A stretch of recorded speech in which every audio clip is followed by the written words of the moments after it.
दोस्तों good evening. क्या कल मार्केट जो है वो वापसी करेगा?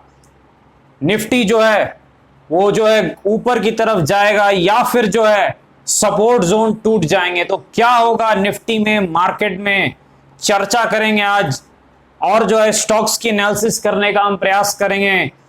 तो स्वागत है आपका आपके अपने चैनल टीके मनी में। मेरा नाम है Tribhuvan, NSM certified in equity derivatives में। जो नए लोग हैं वो टेलीग्राम चैनल पर आ सकते हैं, वो टीके मनी सर्च कर सकते हैं। आपको सिर्फ टीके मनी सर्च करना है।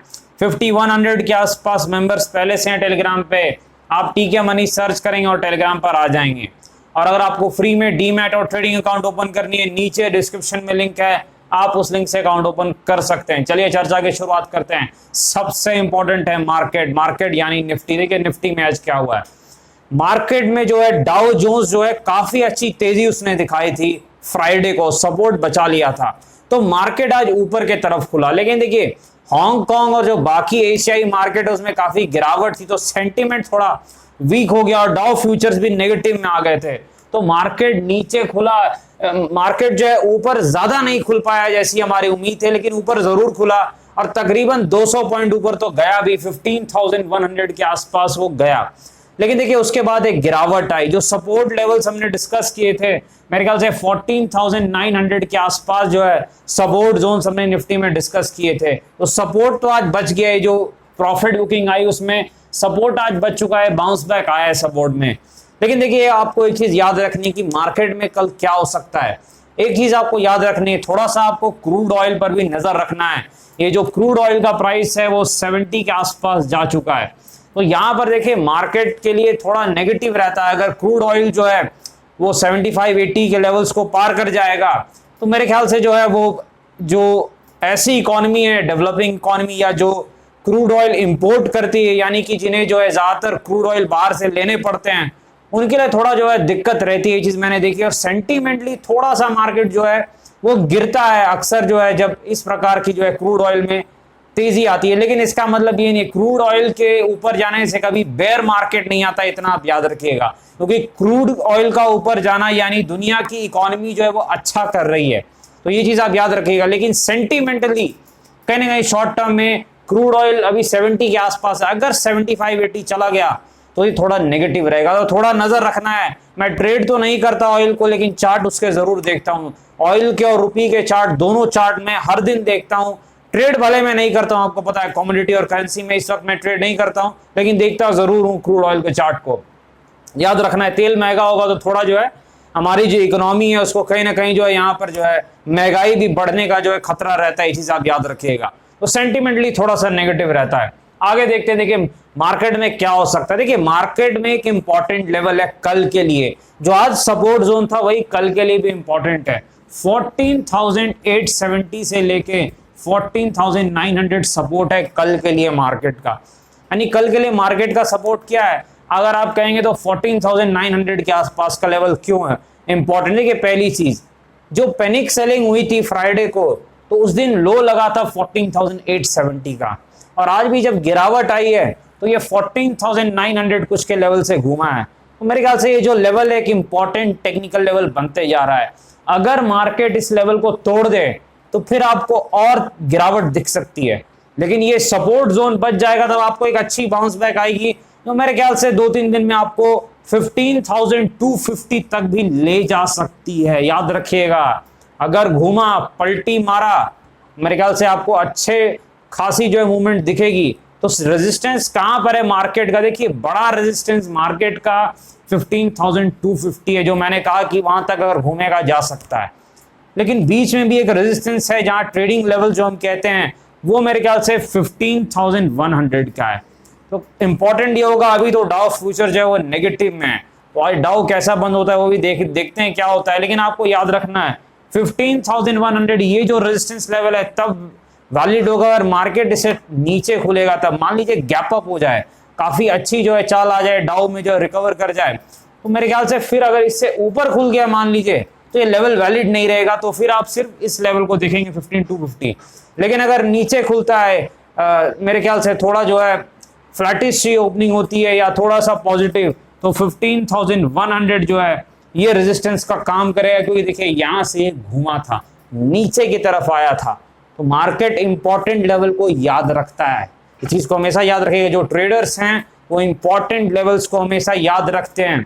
अभी तो ये ट्रेडिंग आ गई है लैपटॉप वाले, लेकिन पहले भी जब काम होता था इंपॉर्टेंट लेवल्स हमेशा याद रखते हैं जो भी ट्रेड करते हैं। तो याद रखिएगा 14,900 सपोर्ट है। लेकिन अगर मान लीजिए किसी कारण से गिरावट होती है, सपोर्ट टूट जाता है, तो नेक्स्ट सपोर्ट जो हम टेलीग्राम पर डिस्कस करेंगे। देखिए मार्केट काफी जो है डायनेमिक है, चीजें बदलते रहती है। तो मेरे ख्याल से अगर कुछ ऐसी चीजें होती है तो मेरे ख्याल से सपोर्ट जो है हम फिर से रिवाइज करेंगे। और सुबह 7:30-8 बजे और टेलीग्राम पर आपको पता है मॉर्निंग अपडेट के टाइम पे मैं आपको बता दूंगा कि जो है कौन से इंपॉर्टेंट लेवल्स हैं सपोर्ट के लिए, अगर गिरावट हो जाती है मार्केट में मान लीजिए तो देखिए हमें जो है चीजों को जो है बहुत फ्लेक्सिबल रखना पड़ता है, मार्केट में कुछ भी हो सकता है। तो याद रखिएगा इस चीज को, ये लेवल्स अभी वैलिड हैं जो हम डिस्कस कर रहे हैं, लेकिन अगर कुछ और होता है तो हम आगे डिस्कस करेंगे। देखिए आईपीओ के बारे में आप काफी कहते हैं कि आईपीओ की आप चर्चा नहीं करते हैं सर, आईपीओ को भी लाएं, वीडियो में शामिल करें। देखिए मेरे ख्याल से जो आईपीओ के बारे में मैं ज्यादा चर्चा नहीं करता, लेकिन थोड़ी सी चर्चा कर दूं। जो नया आईपीओ है इजी ट्रिप प्लानर्स का, देखिए जो easemytrip.com है आप जानते भी हैं, मेरे ख्याल से ये जो है मेनली जो है ट्रैवल टूरिज्म टाइप की इंडस्ट्री में है। तो कुछ समय से तो काफी कोरोना के टाइम में दिक्कत हुई है, लेकिन अब जो है चीजें सुधर रही है और इंडिया में जो है टूरिज्म ट्रैवल इन चीजों का काफी ग्रोथ है। और मेनली ये एयरलाइन टिकट बुकिंग में है, तो ये एक अच्छा स्पेस है, यहाँ ग्रोथ काफी है एयरलाइन टिकट बुकिंग में। तो कहीं ना कहीं जो इंडिया धीरे धीरे आगे जो बढ़ेगा तो मेरे ख्याल से जो है लोग काफी शिफ्ट करेंगे, ऊपर की तरफ जाएंगे। तो मेरे ख्याल से एयरलाइन टिकट बुकिंग से इनका ज्यादातर रेवेन्यू भी आता है। 90% जो रेवेन्यू है, मैंने पढ़ा भी एक आर्टिकल, ये मेरे ख्याल से इनका जो आता है एयरलाइन टिकट बुकिंग से। और बाकी 10% देखिए हॉलीडे जो आप मनाते हैं, मेरे ख्याल से होटल बुकिंग और ये सारी चीजें हैं उनमें भी ये हैं। तो मेरे ख्याल से ये दोनों मिलाकर इनका काम है। और एक अच्छी चीज है कि कंपनी जो है एसेट लाइट मॉडल है, और दूसरी चीज ज्यादा कर्ज नहीं है, कर्ज वाला बिजनेस नहीं है। जो कर्ज वाला बिजनेस नहीं रहता है मार्केट उसे पसंद करता है। एक दिक्कत है, देखिए क्या दिक्कत है, जो आईपीओ 500 या 510 करोड़ के आसपास का है, रिटेल को मात्र 50 करोड़ के आसपास है। तो यहाँ पर रिटेल के लिए क्या है, देखिए रिटेल आप लगाएंगे तो चांसेस कमी है कि आपका जो है नंबर आएगा, अलॉटमेंट आपको मिलेगी। आज से आईपीओ ओपन हो रहा है और सब्सक्रिप्शन अच्छी जाने वाली है, इसमें कोई शक नहीं है। दूसरी चीज कि जो है ग्रे मार्केट प्रीमियम बहुत इंपॉर्टेंट होता है। मैं हमेशा आपको कहता हूं जब भी कोई आईपीओ देखना है पहले उसका ग्रे मार्केट में देखिए कि वहां क्या हलचल है। तो अगर 40-50% प्रीमियम किसी भी स्टॉक का, किसी भी जो है आईपीओ का रहे ग्रे मार्केट में, तो वो 95% टाइम पैसा बना के देती है, जब तक कि कुछ ऐसा ना हो जाए जैसा कि एसबीआई कार्ड के टाइम हुआ था। कोरोना वायरस का जो क्रैश हुआ था मार्च में, उस वक्त एसबीआई कार्ड का आईपीओ आया था तो जो है नीचे की तरफ चला गया था। लेकिन अदरवाइज जो है 95% अगर ग्रे मार्केट प्रीमियम 40 से 50% के आसपास चल रहा है, आप गूगल पर सर्च कर सकते हैं, तो जो अच्छा खासा जो है प्रॉफिट मिलता है लिस्टिंग के दिन। और इसका ग्रे मार्केट प्रीमियम 90% था जैसा मैंने देखा है। तो यहाँ पैसा तो बनेगा, लेकिन दिक्कत ये अलॉटमेंट मिलेगा कि नहीं मुझे नहीं पता। तो ये चीजें आपको देखनी है कि क्योंकि बहुत छोटा साइज है मेरे ख्याल से, तो कहीं ना कहीं दिक्कत हो सकती है। अब अलॉटमेंट मिल गया तो फिर तो पैसा बनेगा, इसमें कोई शक नहीं है। और लिस्टिंग गेन भी जो है मेरे ख्याल से ठीक ठाक होंगे। और बुल मार्केट में तो खैर 95% आईपीओ पैसा बना के ही दे देते हैं, तो कोई नई बात तो है नहीं। चलिए आगे बढ़ते हैं। मेरे ख्याल से काफी गिरावट हो रही है स्टॉक में। फिर से आपके सवाल आए हैं इसके ऊपर, जो है जो नया आईपीओ आया था, लिस्टिंग हुई है मेरे ख्याल से 2 या 3 दिन हुए हैं और काफी गिरावट इसमें हुई है। तो देखिए हर्नबा इंडस्ट्रीज में काफी ज्यादा गिरावट हो रही है।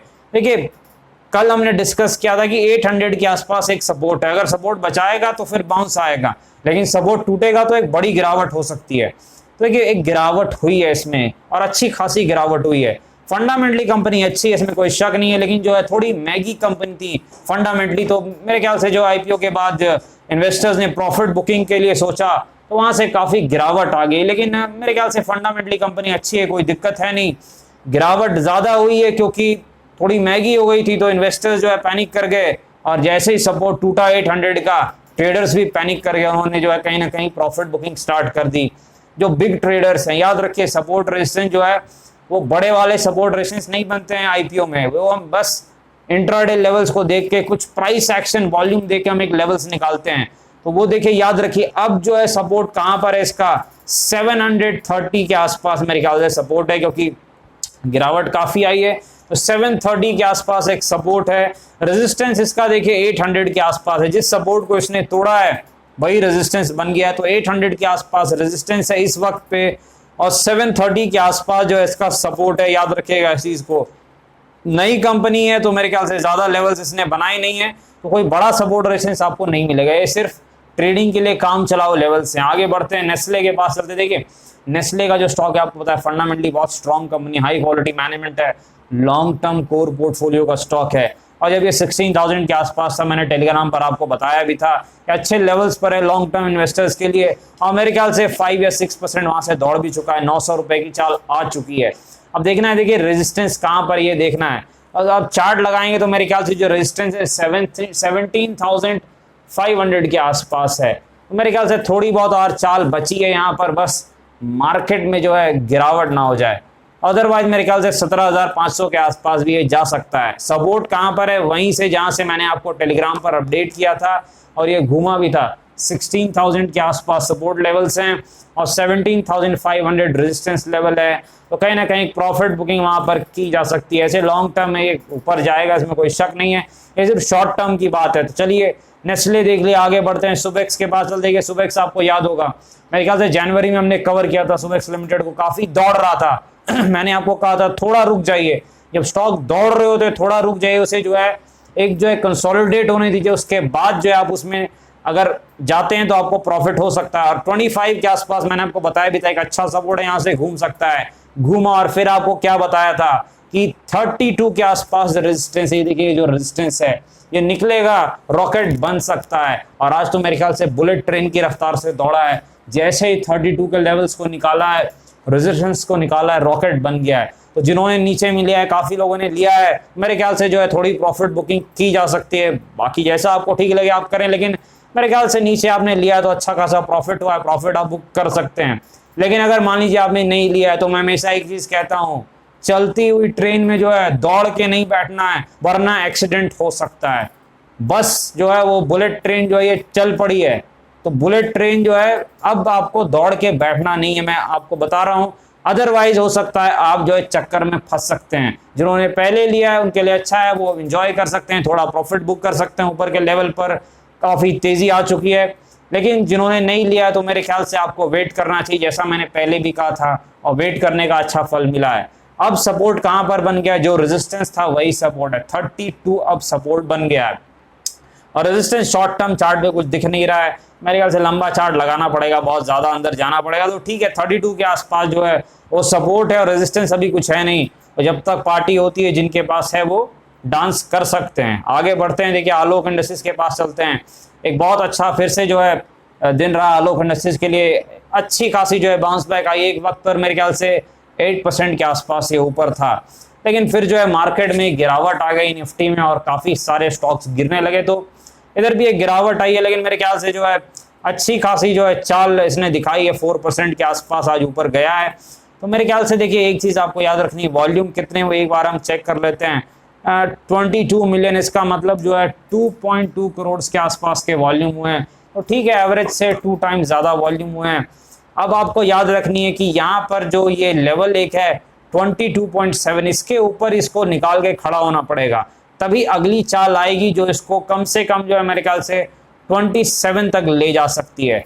ये जो लेवल है 22.7, इसके ऊपर ही एक बार गया लेकिन बिल्कुल नीचे आ गया। लेवल निकालने का मतलब है निकाल के खड़ा हो जाए और उसके ऊपर टिक जाए, तो फिर अगली चाल आ सकती है। तो मेरे ख्याल से फिर आपको 27 के आसपास के स्तर देखने को मिल सकते हैं। और फिर देखना पड़ेगा चार्ट पर कि क्या जो है 2730 का जो एक अच्छा खासा रेजिस्टेंस है ये निकलता है कि नहीं, क्योंकि वो एक बड़ा रेजिस्टेंस है। अब नीचे से वॉल्यूम जरूर आए हैं, 5 करोड़ के वॉल्यूम, मेरे ख्याल से 6 करोड़ के वॉल्यूम जो है इसको रेजिस्टेंस के पास ले जा सकता है। लेकिन आपको देखना रेजिस्टेंस पार होगा या नहीं। रेजिस्टेंस निकलेगा तब अगली डिस्कशन होगी, और मेरे ख्याल से तब एक और आपको चाल देखने को मिल सकती है। काफी लोगों की मेरे ख्याल से पोजीशन है, आप लोग मैसेज भी करते हैं, तो मेरे ख्याल से फिर धीरे धीरे आपके प्राइस तक चला जाएगा। लेकिन एक और चाल के लिए कम से कम 22.7 के लेवल को निकाल के खड़ा हो जाए। देखिए लेवल निकाल के खड़ा होने का मतलब है कि निकले और उसके ऊपर टिके, ये नहीं कि गया और तुरंत रिजेक्ट करके आ गया। याद रखना है इस चीज को आपको।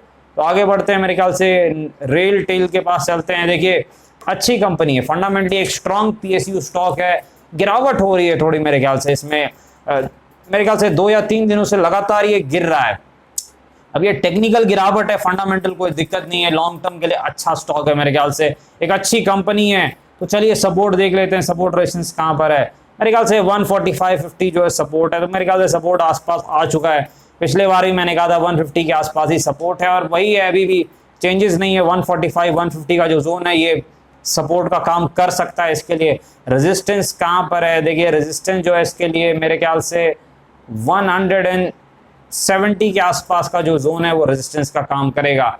तो यहाँ पर 170 टेक्निकल रेजिस्टेंस है और 145 150 पहला ढंग का सपोर्ट जो चार्ट पर दिख रहा है। वैसे काफी कम डेटा है तो कुछ भी जो है चार्ट पर जो है ज्यादा दिखता नहीं है, लेकिन फिर भी जो है 145 50 जो है एक सपोर्ट जरूर है, क्योंकि वहां पर कुछ ऐसा प्राइस एक्शन दिख रहा है जो बता रहा है कि वो सपोर्ट है। तो डिस्क्लेमर आपको पता है, ये वीडियो एजुकेशनल इन्फॉर्मेशन पर्पस से अपने फाइनेंशियल एडवाइजर से बातचीत करके बाजार में काफी जोखिम है, ध्यान से काम करें। धन्यवाद।